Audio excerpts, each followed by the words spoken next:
দেখো, এই হচ্ছে সেই মঞ্চ, সভা মঞ্চ যেখানে পরিবর্তন সংকল্প সভা ছিল বিজেপির।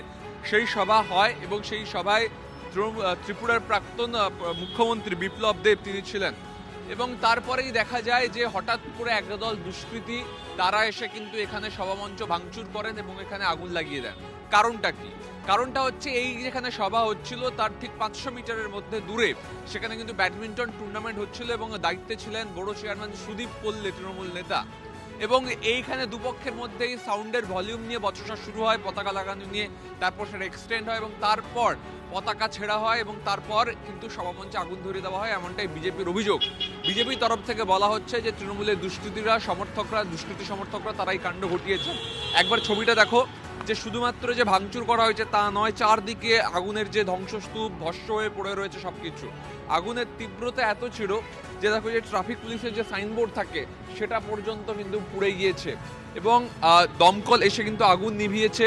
তার সাথে সাথে এই যে গোটা এলাকা, সেই এলাকায় কিন্তু ধ্বংসের যে প্রমাণ তা কিন্তু বয়ে বেড়াচ্ছে বলা চলে। তার কারণ আমি দূরে দেখাতে বলবো, দেখো তৃণমূল বিজেপি দুদলের পতাকাই কিন্তু সেখানে ছিঁড়ে ফেলে রাখা হয়েছে।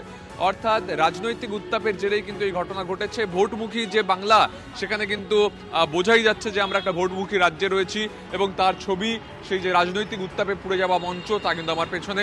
স্বাভাবিকভাবে এটাকে নিয়ে বিজেপি হাতিয়ার করছে এবং তৃণমূল পাল্টা বিজেপির দিকে আঙুল তুলছে। সুমন, অনেক ধন্যবাদ। নজর রাখ।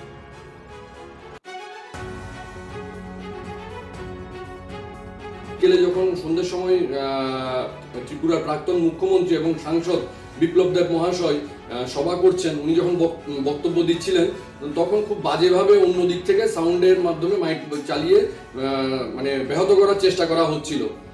তারপর বিপ্লব দেব মহাশয় চলে যাওয়ার পর আমাদের স্টেজগুলোকে আগুন লাগিয়ে ভাঙচুর করেছে। তৃণমূল যে ভয় পেয়েছে তার নমুনা আপনারা বুঝতে পারছেন। এভাবে আমাদেরকে ভয় দেখিয়ে স্টেজ ভেঙে আগুন জ্বালিয়ে বিজেপিকে থামানো যাবে না। মানুষের মনের মধ্যে যে আগুন লেগেছে সেই আগুন অলরেডি ছড়িয়ে পড়েছে। কথা বলি, সুদীপ পড়লে প্রায় 10 বছর ধরেই একই দিনে ব্যাডমিন্টন টুর্নামেন্ট করে এবং আমি যবে থেকে বেহালা পূর্বের এমএলএ হয়েছি প্রতিবারই আমি আসি এবং আমি হঠাৎই শুনলাম যে কিছু বিজেপির ছেলে পেলে যারা ছিল, যারা প্রত্যক্ষদর্শী বেশি ভালো বলতে পারবে, ও তারা বরিশাল ক্লাবের ভেতরে ঢুকে ভাঙচুর করেছে। আমি মনে করছি যে এটা ইচ্ছাকৃত ভাবে করা হয়েছে, কিন্তু বিজেপি জানে না যে বাংলায় তৃণমূল কংগ্রেস করি আমরা, আমাদের মাথার উপর মমতা বন্দ্যোপাধ্যায় আছে। ওরা যত হামলা করবে আমরা তত কঠিন